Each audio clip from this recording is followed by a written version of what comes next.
Le sommet de Versailles, discussion essentiellement monétaire aujourd'hui, discussion difficile apparemment, mais pour François Mitterrand, un accord sur des solutions à moyen terme devait être annoncé demain. Une centaine de morts au Liban, c'est le bilan de nouvelles représailles israéliennes après des tirs palestiniens sur la Galilée. Tennis, Navratilova championne chez les dames à Roland-Garros. Et puis en direct, à la fin de ce journal, une tentative à Bordeaux de l'anglais Sebastian Coe pour battre le record des 2000 mètres. Mesdames, Messieurs, bonsoir. Nous revoici donc, comme à l'heure du déjeuner, en direct de ce château de Versailles, à exactement mi-parcours de la conférence au sommet qui réunit les 7 grands. Vous avez pu vivre tout à l'heure en direct, il y a encore à peine une demi-heure, la conférence de François Mitterrand, et nous allons largement en reparler avec notre invité Jacques Delors et avec Philippe Sassier et Bernard Prédino tout au long de ce journal. Mais tout d'abord, le Proche-Orient car la situation est très grave ce soir. Après les nouveaux bombardements israéliens sur le Liban, je vous l'ai dit, plus d'une centaine de morts au Liban, à la suite donc de l'intervention de l'aviation aérienne. Intervention en 2 temps. D'abord, hier après-midi, ce sont les images que vous recevez. Une soixantaine de morts dans la banlieue de Beyrouth. C'est de là que nous viennent donc ces images. L'aviation israélienne ripostait là à l'attentat de la nuit passée contre l'ambassadeur d'Israël à Londres, M. Argoff, dont l'état, soit dit en passant, est toujours très grave ce soir. Il est vraisemblable qu'il devra, s'il se rétablit, rester paralysé toute sa vie. Riposte alors des Palestiniens qui, du sud Liban, ont pilonné la Haute-Galilée, c'est-à-dire Israël, disons la partie nord d'Israël, le FDLP de Georges Habash, estimant que le cessez-le-feu, entre guillemets, avait été rompu, ce cessez-le-feu qui, pour lui, a été traité en juillet dernier. Troisième temps, enfin, nouvelle intervention israélienne, cette fois-ci une quarantaine de morts à Beyrouth et au Liban. Nous rejoignons sur place, là-bas, à Beyrouth, Alain Chalvron. C'était la cité sportive, l'orgueilleux stade de Beyrouth, un stade qui depuis longtemps avait été squattérisé par des organisations palestino-progressistes. Regardez ce qu'il en reste, rien. Les gradins sont détruits, les tribunes se sont effondrées, les arcades de 16 mètres, fleurons de l'architecture libanaise, sont réduites à néant. La pelouse où se déroulaient les grands matchs de foot du Liban d'autrefois n'est plus qu'une série de cratères de 5-6 mètres de large. Les traces laissées par les bombes d'hier. Ce matin, je suis allé à la cité sportive, les secouristes continuaient à dégager des victimes. C'est là que Jean Lugo, le caméraman de TF1, est mort, la caméra sur l'épaule. Un peu plus loin, dans les camps palestiniens de Sabra, Shatila ou Bourj Barajné, c'est le même spectacle de désolation. Les bidonvilles des réfugiés ont volé en éclats. Selon l'OLP, on a déjà relevé 130 morts et près de 300 blessés. Ces opérations de secours se sont déroulées sous la menace de nouveaux bombardements. L'aviation israélienne n'a pas quitté le ciel libanais de toute la journée. Sur Beyrouth, elle n'a effectué que des vols de reconnaissance. En revanche, le sud Liban a été systématiquement pilonné.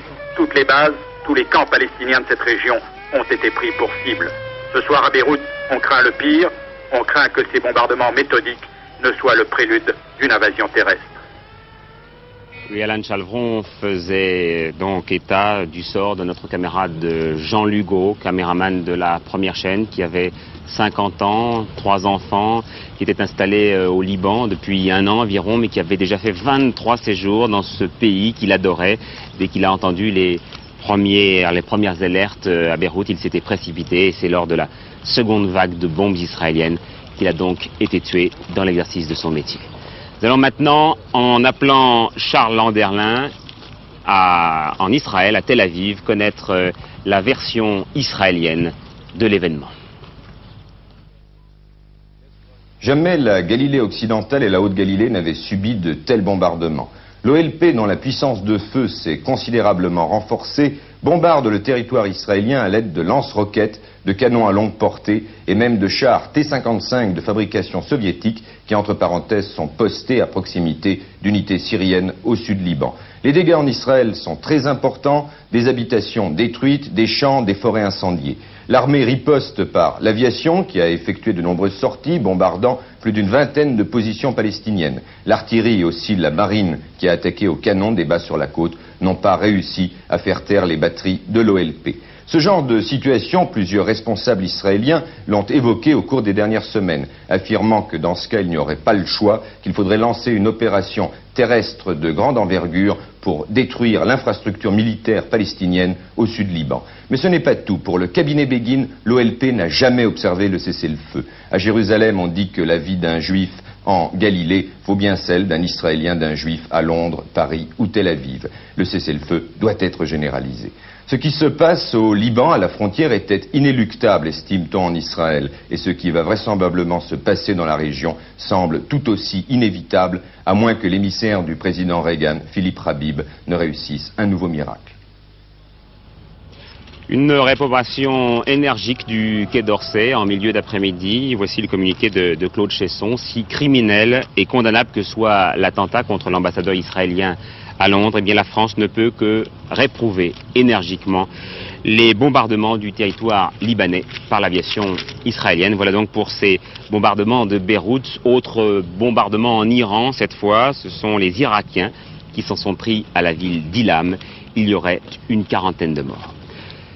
Nous allons donc maintenant parler de Versailles et c'est là que nous sommes en compagnie de notre réalisateur Jean-Luc Léridon et des caméras de Benamou et de Cazenave qui de temps en temps vous montreront les à côté de ce sommet au Trianon, à l'Orangerie où nous sommes avec le ministre Jacques Delors et dans l'ensemble de ces bâtiments rénovés entièrement pour la circonstance du château de Versailles. Sans plus attendre, nous allons voir avec Bernard Pradino ce qu'a été la journée aujourd'hui, une journée qui a commencé officiellement à 10h du matin après un petit déjeuner entre François Mitterrand et Helmut Schmidt. Bernard Pradino.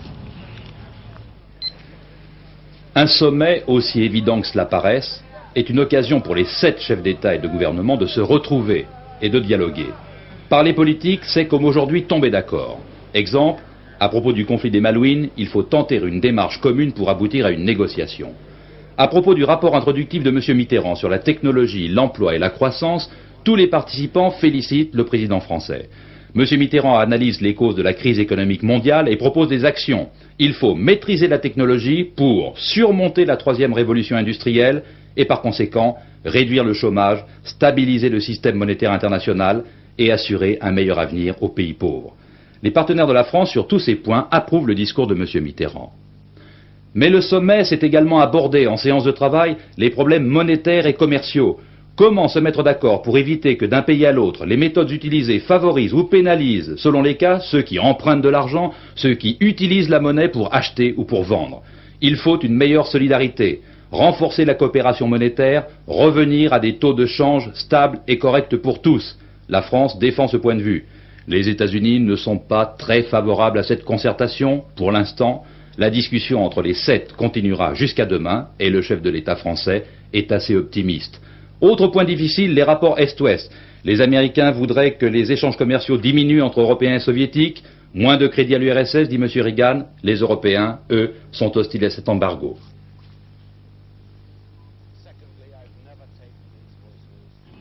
Mais attends, si on pouvait... Voilà, je crois que nous avons quelques légers problèmes que vous avez pu constater à l'image en raison du nombre de transmissions impressionnantes entre Versailles et Paris. Vous savez qu'il y a ici près de 2000 journalistes étrangers et un nombre considérable par centaines de télévisions étrangères. Bernard Pradino le disait à l'instant, il y a 2 gros problèmes aujourd'hui qui ont été évoqués, les problèmes monétaires et les problèmes commerciaux. Les problèmes commerciaux, nous le disions, l'accord n'est pas du tout réalisé et les discussions vont se poursuivre demain. Quant au problème monétaire, eh bien, il y a des divergences d'interprétation, mais pour le président Mitterrand, qui l'a dit tout à l'heure dans cette conférence de presse que vous avez pu vivre en direct sur Antenne 2, pour le président Mitterrand, il pourrait y avoir un accord dès demain sur ces problèmes monétaires. Nous écoutons un extrait de son intervention. Ce que j'appelle encore l'esquisse d'un accord, tant qu'il n'est pas formellement proclamé, je dois tenir compte du délai qui me sépare de demain, début de l'après-midi. Mais je peux vous en dire assez pour estimer que l'accord portera assurément sur la mise en œuvre d'une reconstruction du système monétaire international à moyen terme, sur l'acceptation d'un recours si nécessaire à des interventions sur les marchés d'échange pour combattre les fluctuations erratiques. Les ministres des Finances dont je viens de vous parler, l'économie et des finances, ont commencé, continueront, la mise au net d'une définition du programme de travail adapté et prépareront la déclaration dans les conditions que j'ai dites. La discussion sur les négociations commerciales a commencé, elle a surtout porté sur les relations, sur la conférence du GATT. Et disons en termes concrets, sur les relations commerciales de l'Europe de la communauté, en particulier sur le plan agricole, et de ses partenaires américains, sans oublier le Japon. Et elle a porté d'une façon plus particulière, et elle continuera demain matin, sur les relations du Japon, des États-Unis d'Amérique, ou du bloc américain, et d'autre part de la communauté. Étant entendu que les mesures proposées par le Japon avant l'ouverture du sommet sont appréciables, peuvent être complétées, mais sont davantage portées à régler les problèmes du côté de l'Amérique du Nord que du côté de la communauté. Cet examen sera fait.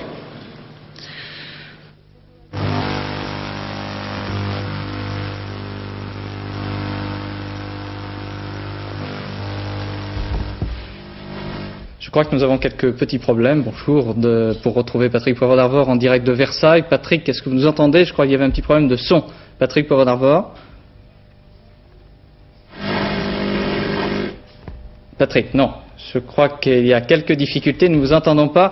Je crois que vous étiez en train de tenter d'interroger M. Jacques Delors, justement après les propos de M. Mitterrand. Nous allons faire un autre essai.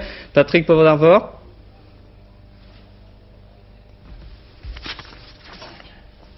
Bien, nous allons poursuivre donc avec les autres informations de cette journée. Plus de la moitié des Français interrogés pour les besoins d'un sondage, qui est un sondage à paraître demain dans le journal du dimanche, plus de la moitié des Français donc pensent que le gouvernement doit désormais choisir l'austérité. On retiendra 3 résultats dans ce sondage.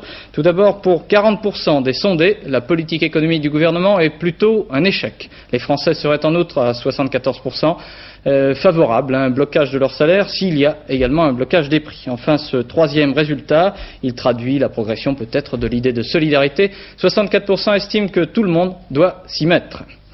C'est demain à 18h que les négociations entre la direction et les syndicats de Talbot-Poissy débuteront sous l'égide de l'administration. Voilà le résultat concret de la rencontre de cet après-midi à Saint-Germain-en-Laye, à la sous-préfecture, entre les syndicats, la direction et les pouvoirs publics. La direction de Talbot demanderait aux ouvriers de l'usine de ne pas se rendre pour des raisons techniques aux portes de l'entreprise lundi matin. Un mort, 5 blessés, c'est la conséquence de l'explosion survenue la nuit dernière dans l'usine Usinor Dunkerque. Les ouvriers ont été brûlés. Aujourd'hui, les syndicats mettent en cause les conditions de travail à Usinor et en signe de deuil et de protestation, des débrayages ont eu lieu aujourd'hui à Dunkerque. Attentat à l'explosif cette nuit avenue d'Iéna à Paris contre le siège du Fonds monétaire international. L'attentat n'a pas fait de victimes, mais des dégâts matériels. Un correspondant anonyme a revendiqué au nom d'Action Directe cette explosion qui est peut-être en liaison avec la venue du président Ronald Reagan à Versailles. À Versailles où peut-être maintenant nous pouvons rejoindre Patrick Poivre d'Arvor. Oui, Versailles. Technologie, puisque le président Mitterrand faisait un exposé sur ce point ce matin à 10h et la technologie parfois a des petits bégaiements dont vous voudrez bien nous excuser. Alors, Jacques Delors, je voudrais vous interroger sur ce point précis de ce que disait François Mitterrand tout à l'heure. Il parlait d'accord monétaire à moyen terme. Alors, est-ce qu'à votre avis, il va vraiment y avoir accord demain? Et qu'est-ce que ça veut dire à moyen terme? Est-ce que ce n'est pas une façon de repousser les problèmes? Donc, tout d'abord, il y a un progrès indiscutable par rapport à ce que nous entendions il y a encore un mois de la part des Américains ou des Japonais, qui refusaient même d'envisager un début de concertation en ce qui concerne les monnaies. Nous avons travaillé au cours de 2 déjeuners de travail et j'avais invité personnellement le représentant de la communauté européenne, puisqu'il y a déjà une concertation qui existe, celle du système monétaire européen. Et comme elle n'a pas trop mal marché, raison de plus de l'associer à cette réflexion. Quand le président de la République a dit la restructuration ou la reconstruction d'un système monétaire mondial à moyen terme, il voulait dire par là qu'il faudrait des années, ou des mois et des années, pour aboutir à nouveau à un système monétaire mondial incluant tous les partenaires.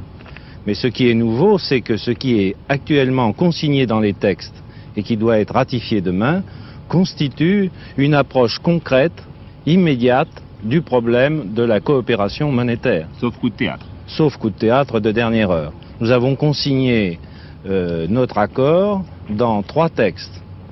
D'une part, dans la déclaration commune des chefs d'État, nous affirmons notre volonté de remédier au désordre monétaire mondial de façon à lutter mieux contre l'inflation, à créer des emplois et à stimuler la croissance. Et nous soulignons que nous le faisons à partir de 3 grands pôles, les États-Unis, le Japon et la Communauté économique européenne.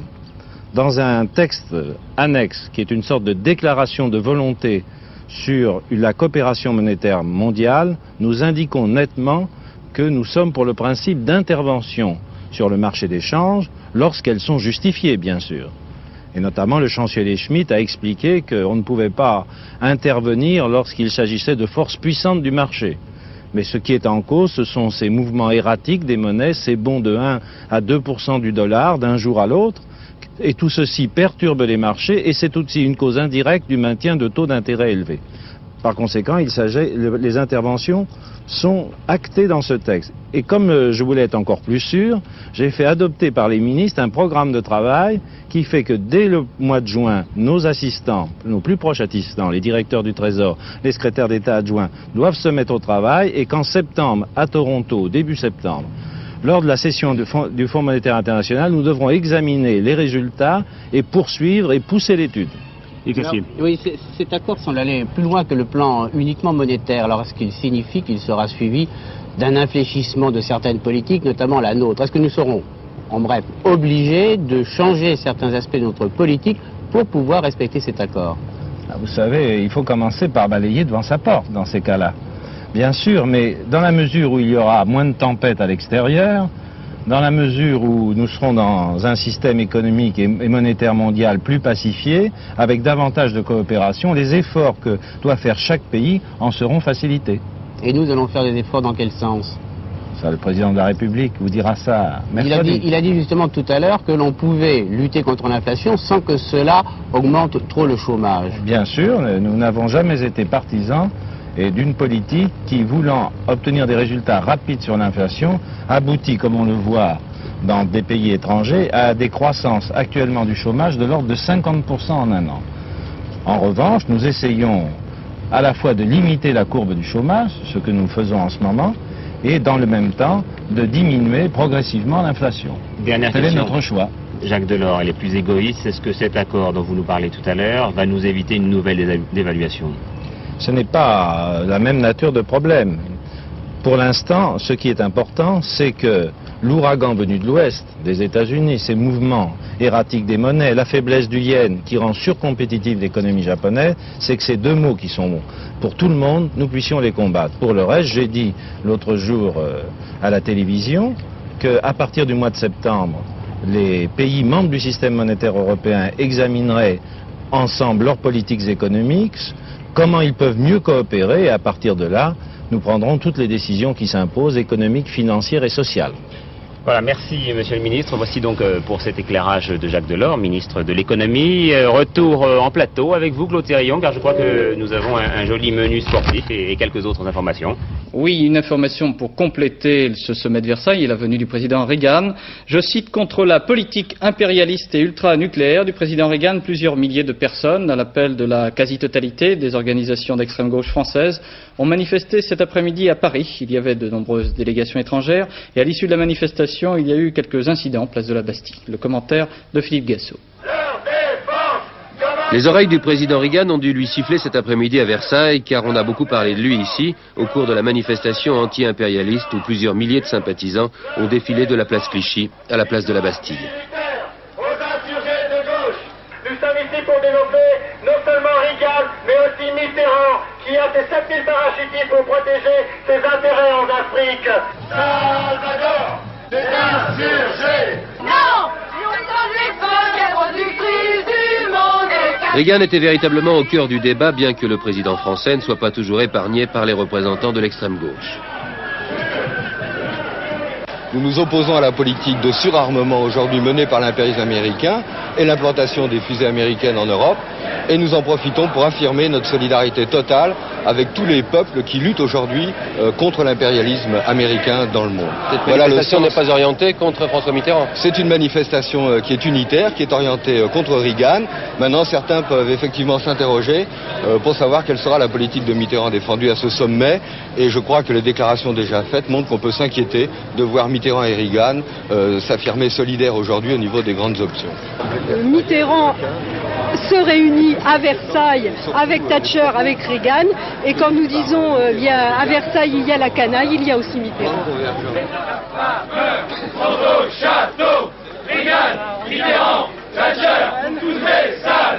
On peut interpréter cette manifestation comme un mouvement de défiance à l'égard du gouvernement. En aucun cas, pas plus que nous ne manifestons de défiance à l'égard du peuple américain, je tiens à le dire. Tous se sont rejoints sur l'anti-impérialisme, les Turcs, les Iraniens, les Palestiniens, les Sud-Américains. Pour le reste, les opinions étaient parfois complètement opposées. En fin de manifestation, des vitrines ont été brisées. Le service d'ordre a dû faire usage de grenades lacrymogènes. Allez, on change complètement d'information puisque nous allons maintenant assister en direct à Bordeaux à une grande première d'athlétisme, je crois, où Sébastien Coe, l'un des plus grands coureurs de fond, Thierry Roland, va tenter de battre un record qui nous est un peu cher. En effet, oui, ici au Stade Stellin de Bordeaux, par une très belle soirée estivale, ce jeune homme avec le dossard numéro 1, Sébastien Coe, va tenter de battre le record du monde du 2000 mètres sous vos yeux, record qui appartient au néo-zélandais John Walker en 4 minutes 51 secondes 4 dixièmes, lui-même qui avait ravi le record du monde à Michel Jazzy, qui détient toujours, pour l'instant du moins, alors que cette course vient de partir sur un fort bon rythme, le record de France et d'Europe avec 4 minutes 56 secondes et 2 dixièmes. Bien Thierry, nous vous rejoignons tout à l'heure pour la fin de course qui s'annonce déjà passionnante, j'ai l'impression. Et nous allons suivre maintenant en tennis la finale des internationaux de France, simple dame, cet après-midi à Roland-Garros, avec un soleil de plomb. Il y avait également un nombre public pour assister à la victoire de l'américaine Martina Navratilova. Elle a battu la jeune Andrea Jaeger en 2-7, 7-6, 6-1. Un tennis très attrayant, nous a dit Gérard Rolls. En effet, une finale de très bonne qualité, un tennis inspiré, offensif, spectaculaire, tout à fait capable de convaincre ceux qui font encore la moue en parlant de tennis féminin. Exemple, ce point. Véritable petit chef-d'œuvre. Navratilova au fond, Andrea Jaeger au premier plan. Tour à tour, les deux joueuses vont attaquer et défendre. Revers à deux mains de Jaeger qui trouve un angle superbe. Navratilova ramène.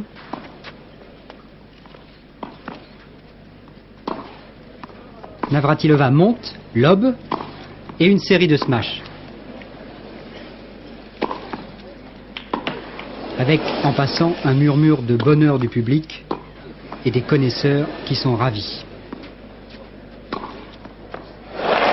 Finalement, Navratilova marque le point. 2 victoires aujourd'hui aux internationaux de France. Celle des organisateurs d'abord, avec un central comble, 18 000 spectateurs. Ils ont gagné leur pari du tennis féminin à Roland-Garros. Ensuite, bien sûr, victoire de Martina Navratilova.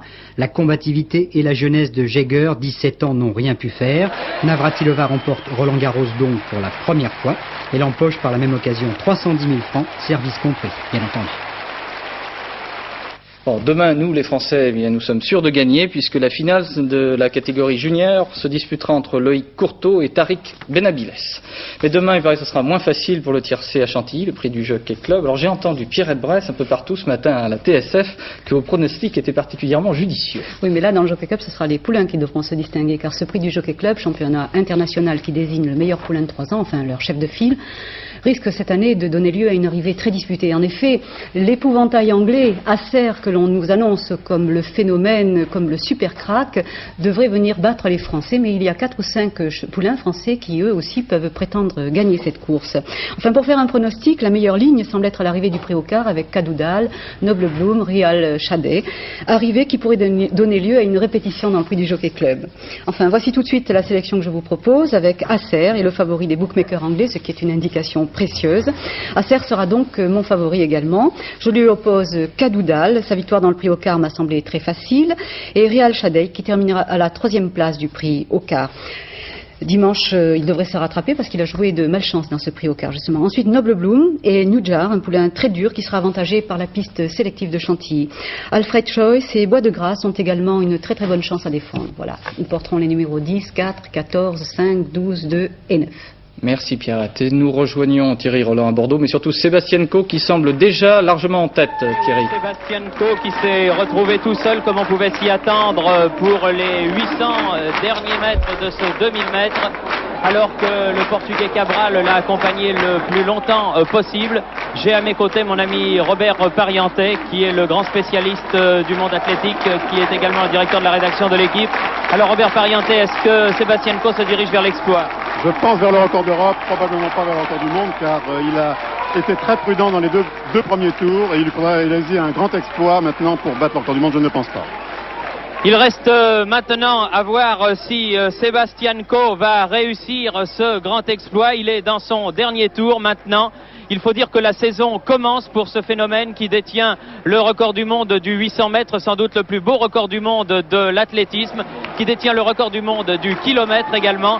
Sébastien Coe, sur cette piste du stade Stehlin, est encouragé par la foule de Bordeaux qui frappe dans ses mains, alors qu'il lui reste maintenant 300 mètres à effectuer et que le record d'Europe et de France, je vous le rappelle, est détenu par Michel Jazzy en 4 minutes 56 secondes et 2 dixièmes, et que Sébastien Coe est maintenant dans la ligne droite et qu'il tire sur ses bras. Sébastien Coe qui est au début de cette saison, qui sera pour lui le sommet. Donc cette saison sera les championnats d'Europe d'athlétisme qui auront lieu à Athènes.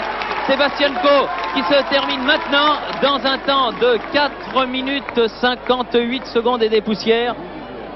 4 minutes 58 secondes et 8 dixièmes. Il n'a donc pas battu le record d'Europe qui appartient donc toujours à Michel Jazzy en 4 minutes 56 secondes et 2 dixièmes. Mais c'était pour lui une reprise qui a été brillante. Néanmoins, on retrouvera Sébastien Coe dans d'autres occasions cette saison. En tout cas, Thierry, merci aux organisateurs d'avoir permis à ce journal de vivre donc, de vous faire vivre en direct cette tentative. Il va bientôt être 8h30, c'est-à-dire l'heure du dîner pour les chefs d'État et de gouvernement réunis ici à Versailles, au Trianon.